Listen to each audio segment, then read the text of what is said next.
Let's say this red ball represents our shooter. Let's say the cue ball here represents the bullet from his gun. The myth is that our shooter can fire a bullet and can bounce off 1, 2, 3 surfaces and come back and kill the shooter. Well, that'd ruin your day. I know. Let's test it. Okay. The myth takes place in a half-built skyscraper. It's a pin-up parable for poetic justice. One angry shot at just the wrong angle misses the target, ricochets off 3 steel beams, and returns to the shooter in less than a heartbeat. So how do you want to start this one? Well, I figure we need to start with some kind of a controlled situation. You know, a bench test. Well, to my mind, that just means we set up 3 adjustable steel plates, probably in our bunker, fire a gun into them, and see if it ricochets off all 3 plates and kills its shooter. Works for me. All right. You ready to let all hell break loose in here? Yep. From bare bunker to ballistic death trap, the transformation is fast and efficient. Jamie first strips down, then mounts the weapon of choice, a .45 caliber pistol, while Adam takes charge of the Vice Squad. Nice. That's not going anywhere. Nor is this test, unless they get everything right in the setup. If the placement of plates and the gun isn't perfect, they'll be here all day. 3 steel plates and 3 vices and 1 .45 caliber pistol, and what we've got here is pretty much the bench test setting up the circumstances of this myth, in which this pistol will release its bullet, firing it into plate number 1, where it will reflect off, in theory at least, at a 90-degree angle into plate number 2, doing the same to plate number 3, and hopefully coming all the way back around to where it started, potentially killing its shooter. Now, to make sure that everything's set up nice and jake, I'm going to use some mirrors and a laser. With the help of predictive technology, they're doing Pythagoras proud. The final angle won't quite make a perfect diamond, but there's method behind this deliberate misdeflection. Yeah, it brings the path of the bullet back here so that we hopefully don't hit the gun. Okay. I don't want to hurt it. Adam has no such concerns about punching a hole in his partner in crime. I brought some motivation for our gun. I brought a shooter. That looked badass. Yeah. I figured we put him right here, and if there's any meat on the bones of this, he's going to end up with a bullet hole in him. Okay. So what we've got set up inside the bunker right now is a really idealized situation. In actuality, I'm not so sure it's going to make it perfectly all the way through. I don't know. I've seen a lot about bullets when they hit metal objects, and I'm expecting some spatter. And they both seem to think that the spatter will matter. Bullets aren't lasers, and in fact, the bullet we're using is going to be made out of lead. These plates are made out of steel, and if you put lead against steel, steel wins. In other words, that bullet's going to deform seriously when it hits a steel plate. Adam puts paper to steel to help mark the points of impact. When he's done, Jamie carefully loads the weapon. Bunker's hot. And they're ready to shoot with intent to kill Dirty Jamie. This is ricocheting bullet. Ideal scenario. And 3, 2, 1. I only see 1 plate with a mark on it. Second plate doesn't have anything. Well, that's interesting, isn't it? On closer inspection, that turns out to be an understatement. I can already see what's going on here. Look at the back wall. Yeah, all right along here. It's spread out almost 4 feet. So much for, like, ding, ding, ding, it just went shotgun. It looks like the lead bullet shattered, and the high-speed replay confirms their consternation. Well, that didn't work. And there's your problem. That bullet came in and it just kind of laid flat right along the plate. It did. It was so beautiful. It followed the line just perfectly. The fire behind it is gorgeous, and then... Yeah, there's got to be a bullet that holds together better than that. Yeah, I think so. Time to dip into Jamie's private stash. So what's the story? Well, I've been thinking. Wouldn't it be cool if we were action heroes in our own movie and some bad guys were trying to blow us up, but we managed to escape? Is that a harp I'm hearing? Shush, here comes the clip. It's a climactic cinema cliche. Our heroes are trapped on a boat, and a bomb's about to explode. To escape certain death, they take the plunge. And after a huge kaboom, resurface completely unharmed. So you're wondering whether diving underwater could help protect you from an injury in the case of an explosion. Exactly. Sounds like a blast. The MythBusters are no strangers to shockwaves, testing if they can cushion a fall, Wow, here comes the shockwave. fuse metal, and even make diamonds. But what actually causes one? A shockwave is created when the rapidly expanding gases inside an explosion travel faster than the speed of sound. And it's this shock front that causes a wave of destruction. But can you avoid imminent annihilation by leaping into water? Well, to find out, the MythBusters are hunkering in the bunker for a proof of concept. So what's this tank all about? Well, Jamie and I wanted to build an experiment that allowed us to see the propagation of a shockwave in water versus air, i.e. in a high impedance fluid as opposed to a low impedance fluid. So, with a little bit of acrylic, a little number 16 acrylic glue, some caulk, and some 1032 button-headed and countersunk screws, I put together this bifurcated tank with the plan to fill this half with water and that half with dry ice fog, or air that we can visualize. We're gonna put a firecracker right up here in the center, explode it, and hopefully we'll be able to view that same shockwave in the two different media and see if there's a difference on the high-speed camera. And for that, Jamie's turned to string theory. These will hang in the water and move if a shockwave hits. With the tanks filled and a firecracker primed, stand by for mayhem in miniature. Everything's perfect. Ah, I saw the water move. Well, let's see how it looked on the high speed. But a closer look at the high speed reveals not much, actually.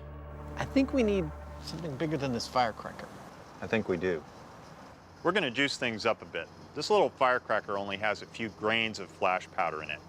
If you happen to hold on to this, it'd give you a nasty little burn and make your fingers numb. Officer Smith, I think we need something a little bigger. Can you hook us up? The M80. That ought to do it. This thing has a few grams of flash powder in it. If you held on to it, your fingers are going away. It's going to give us enough of a shockwave to do the job. With shockwaves, apparently size matters. Cue the M80. Come on, baby.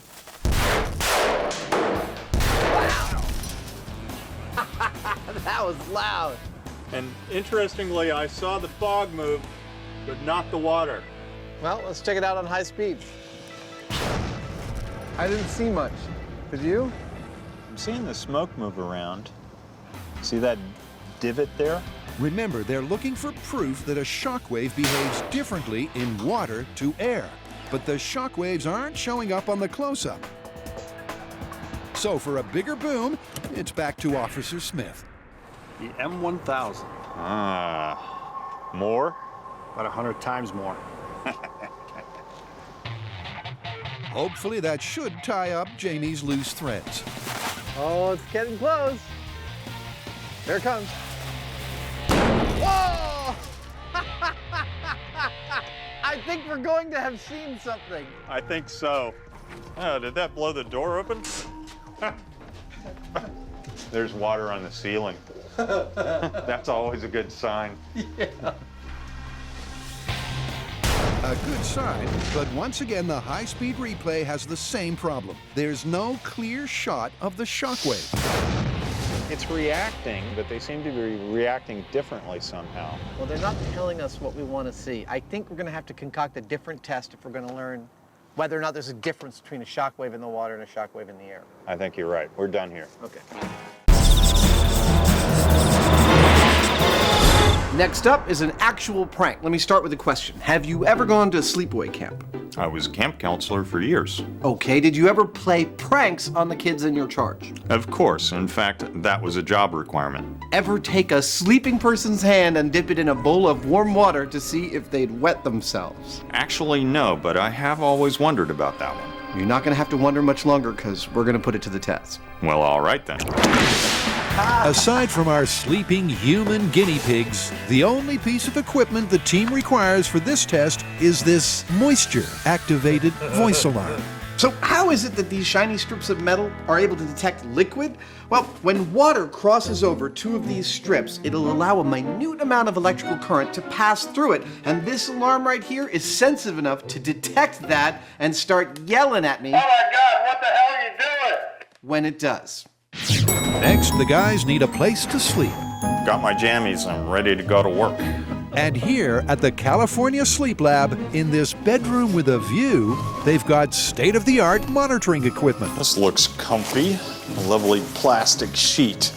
This is a camp prank, a staple of camp pranks the world over for generations, I swear. And it is simply that if you take a sleeping person's hand and place it in a bowl of warm water, that person will involuntarily wet themselves in their bed. Oh my God, what the hell are you doing? Yeah.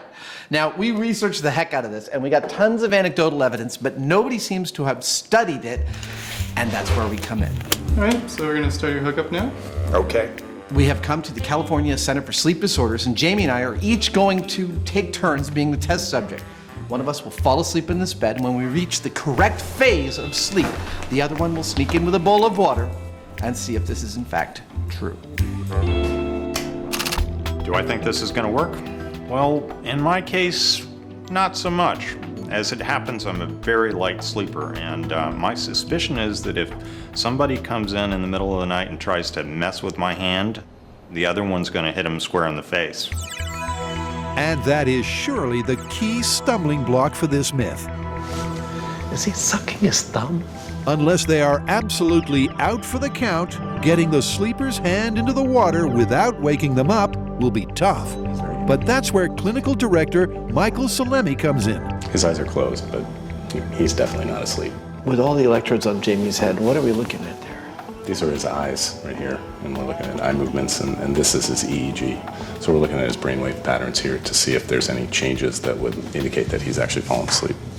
Basically, by monitoring the brain's electrical activity, we can tell how deep is Jamie's sleep. Stages 1 and 2 are light transitional stages that won't be ideal for this test. Stage 3, also called slow wave sleep, is the goal. Here, brain activity is significantly reduced and the sleeper is less easily woken. But Jamie's playing hard to get. He's not sleeping. He's waiting. And Adam, geared up with night vision goggles, loses patience and goes in. Oh, you're totally awake. You've had like 2 hours, man. Sorry. Nice get up. Thank you. I think your time is up. I think it's my turn. Okay.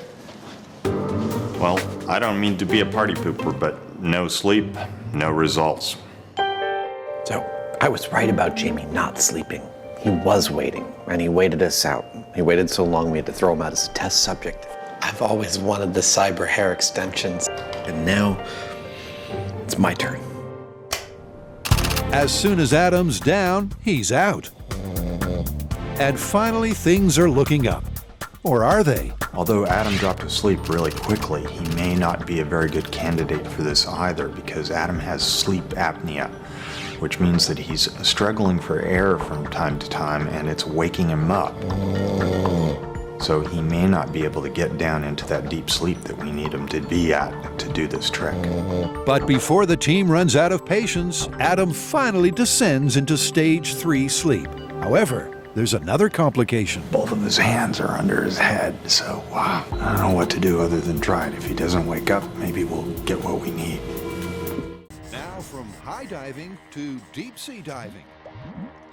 Before the days of scuba diving, divers would go down in those old suits with those brass helmets, just like this, right? Sure. They would pressurize their suit using a compressor on a boat at the surface. To counteract the external water pressure. Exactly. Well, that sounds like an accident waiting to happen. And that's what this myth is about. If that compressor were to stop or the air hose were to get cut, that diver would come to a grisly end.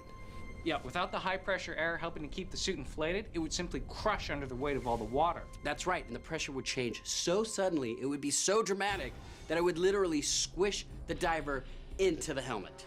Sick. I love it. Yep, according to this macabre maritime myth, early deep-sea diving suits had a flaw, whereby a failure in the air supply could cause a drastic depressurization.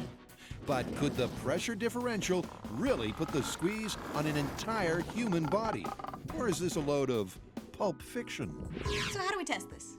Well, ultimately, I think we need to build one of these suits, put a human analog in it, drop it to the bottom of the ocean, cut the line, and see what happens. See if we get instant sausages. Or whatever.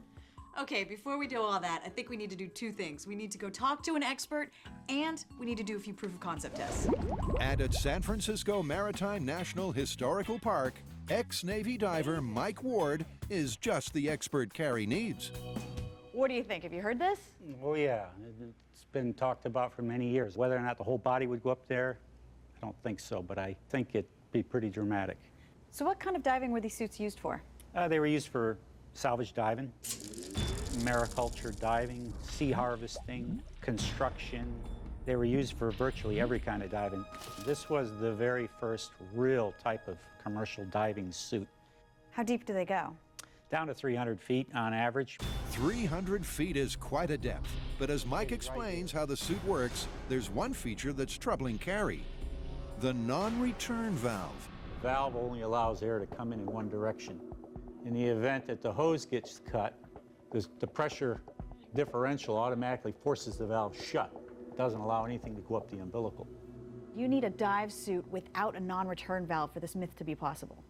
I would test it as though the non-return valve wasn't working right. A lot of times divers wouldn't do the maintenance. The valve would get stuck and that would cause the failure. So according to our dive master, the particulars of this myth are positively plausible. Which means it's time to get down to business. As always on MythBusters, we're going to start out in the small scale. Basically, I'm going to make a tiny little diver that we can do some experiments on and find out what kind of effect suction really is going to have and let us design our big experiment. And as Carrie's voodoo diver takes shape, it's clear who the sacrificial mini-me will be. The diver is becoming Little Grant. God. Look, is that Brad Pitt? That's great. It's so beautiful. I love it. Carrie's sculpture turned out great and it looks just like Grant. But in order to test the small scale, I need to turn this clay figure into a ballistics gel figure wearing a watertight diving suit. Now, the way I'm gonna do that is I'm gonna make a plaster mold of the sculpture. Hey, look at that. It's like Han Solo, frozen in carbonite. That way I'll have two halves of a mold that I can paint in latex and cloth. So that way it'll be both watertight and it'll be durable.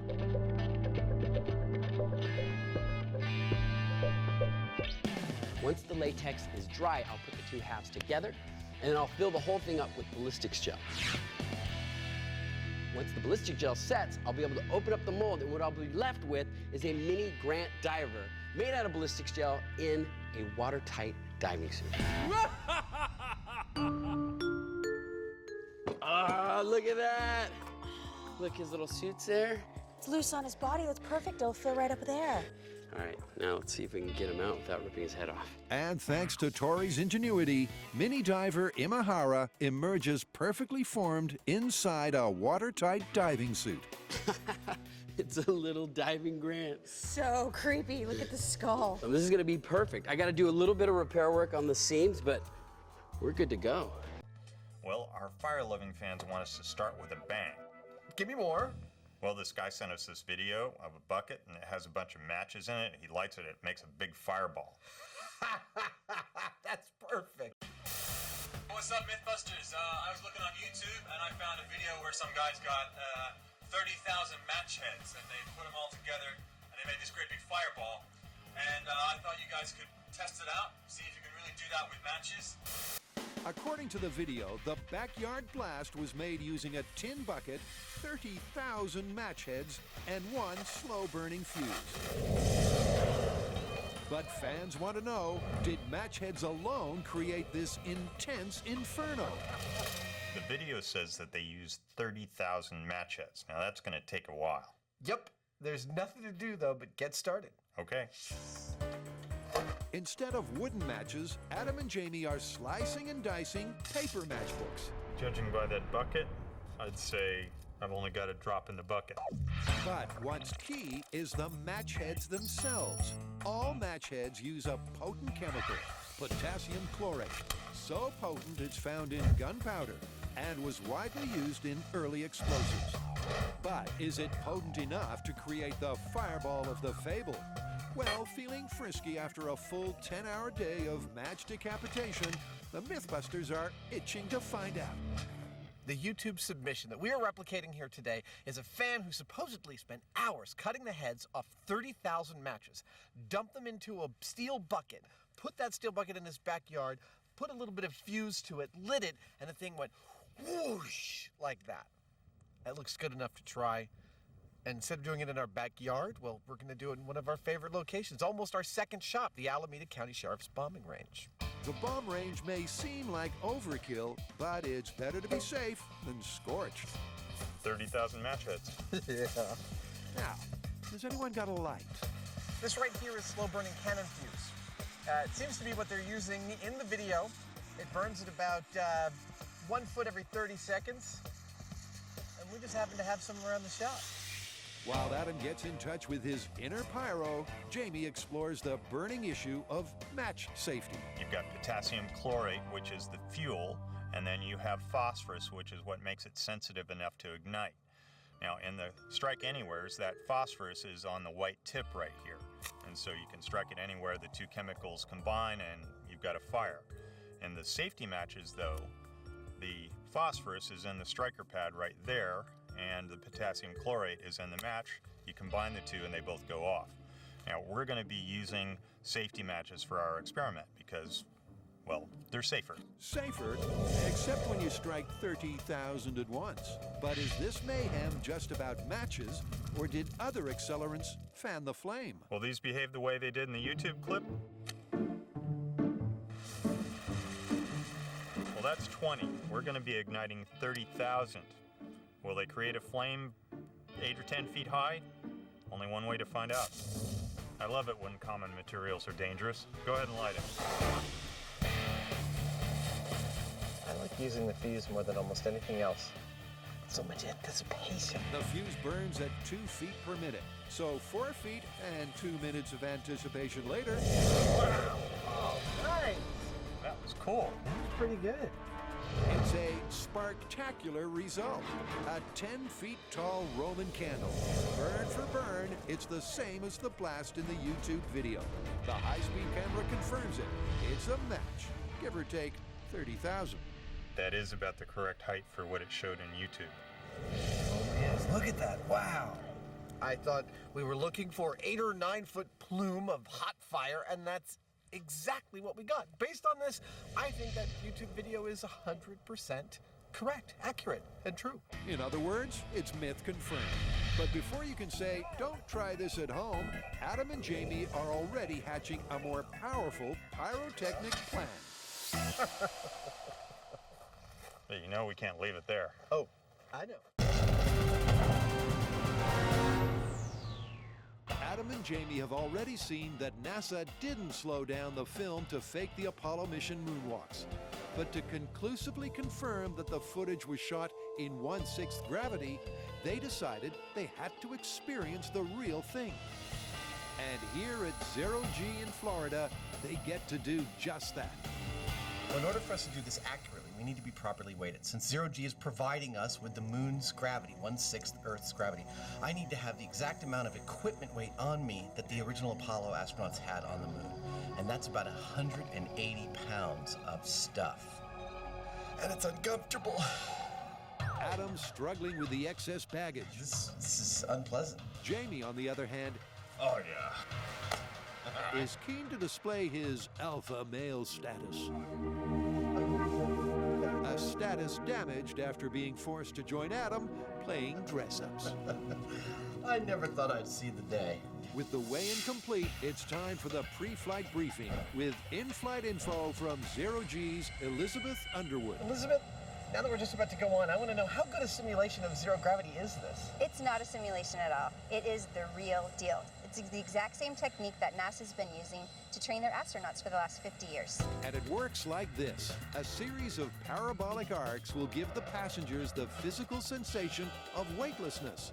And just for us, the pilot will adjust the angle of the parabola, making the microgravity in the cabin an exact match to the moon's gravitational pull, which just leaves the guys to step up, strap in, take off, and suit up. I look good, right? Good. I look damn good. So right now, I'm loaded up with an extra 180 pounds on my body. In a few minutes, we're gonna actually get to try this out in moon's gravity, and I gotta tell you, I can't wait. This is a heavy suit. Adam doesn't have to wait long because the guides soon have everyone into position for the first pass. And as G-Force 1 gently arcs into its dive, Ah, that feels cool. Adam and Jamie Oh, here it comes. know what it feels like to walk on the moon. Whoa! Wow!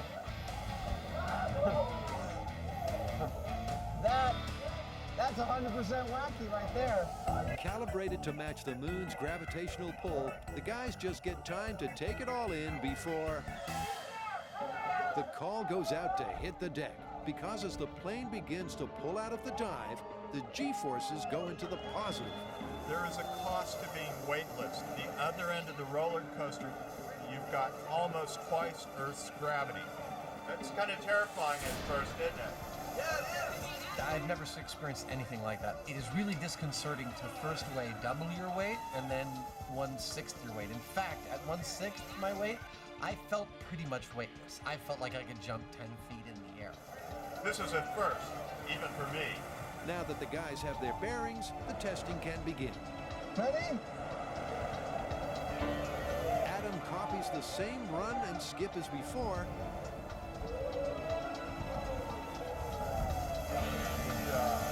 This time leaving out the jump because of height restrictions in the cabin. The movement felt totally natural as soon as I started doing it. And all the NASA footage makes sense to me now. The skipping they did is a totally efficient way to move in that gravitational pull. I couldn't think of a better confirmation for the NASA footage than trying this myself. When Adam was walking or running, he was experiencing the exact same thing that Neil Armstrong would have on the moon. It was 1/6 Earth's gravity.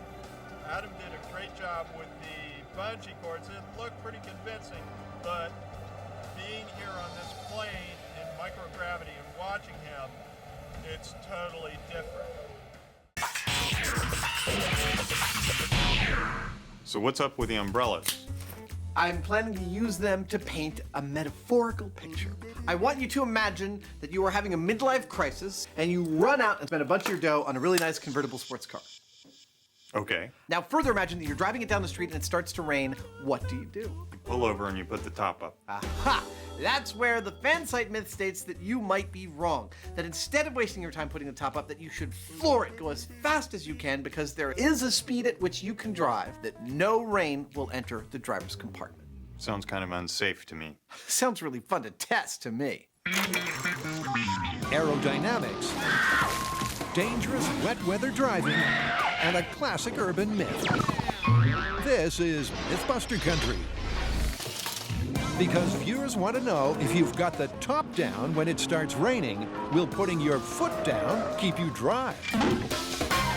So, does this mean we get to drive a fancy car really fast in the rain? We do, but we are in sunny California, and that presents a little bit of a problem. I think just as we did in running in the rain, we're going to have to manufacture our own rain here. It's a bit of a chore, but I think we can handle that. We still get to drive a really fancy car fast in the rain, though, right? Yes, but slow down there, cowboy. I think perhaps we ought to take this model car and run some shop tests. Sprinkle some water at it, look at it on high speed, see if there's anything at all to this myth. And then we get to drive a really fancy car fast in the rain. Okay, look, we'll get some driving lessons. We'll wet down some tarmac, we'll go out next thing and drive a fancy car, all right? All right. So to keep Rev Head Heineman happy, they shelve the shop tests in favor of... Well, the first thing on our agenda is to get some training in foul weather driving on wet roads. And in lovely sunny California, there's nothing better for that than a perfect sunny day. But being the Boy Scouts that they are, they came prepared to make their own. Oh, I made a rainbow. Look at that. This is gonna be fun. That's the bad weather, so all we need now is a convertible car. You've seen MythBusters before. You know that generally when we have cars, they explode. But not that one, I don't think.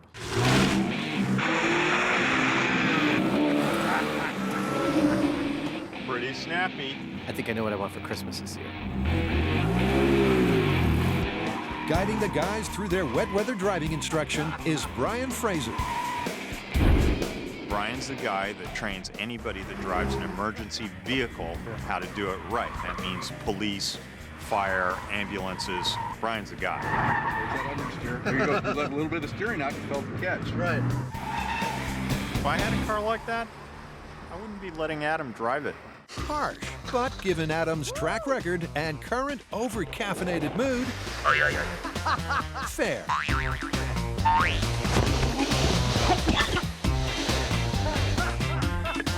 Woo!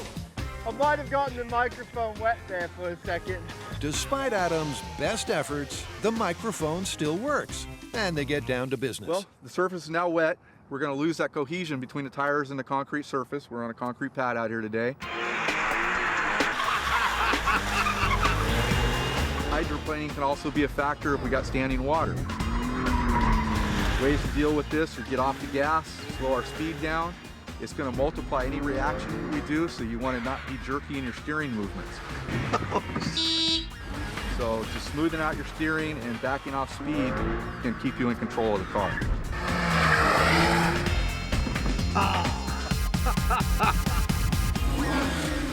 The clearest difference between driving on the wet ground versus the dry ground is that it's a lot slipperier. Oh, sorry about that. Mostly this feels to me like getting a handle on where out of control is. That's the trick. Once you know where out of control is, you can back off from it. Or you can sneak up to it without getting in too much danger. Just try to get a slide and shoot straight down that way. There you go. I lost my hat.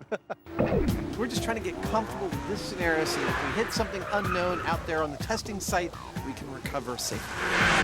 And that's the key. By simply getting to grips with the car on a wet surface, they can be sure they won't lose their heads at high speeds on the real test. Which means they're licensed for wet weather science. That's I okay. keep losing my hat.